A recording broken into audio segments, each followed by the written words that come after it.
hope, and good words. Our team coverage now turns to Westfield, where one restoration company has been fielding calls nonstop today about house and basement flooding. Western Mass News reporter Glenn Kittle joins us live in Westfield with how the business is responding after Tuesday's weather. Glenn?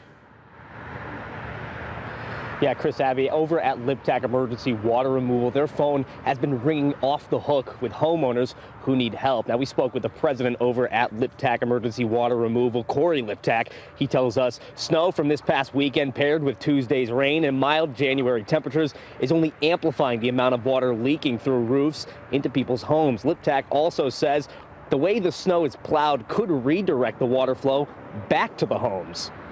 A lot of the reasons why this is happening is because the snow either is being plowed in the wrong areas and it's not allowing the water to drain properly. Instead, it's being forced next to the foundations. And again, it's a lot with their downspouts. Are they on? And their downspout extensions, do they have them on running away from the house?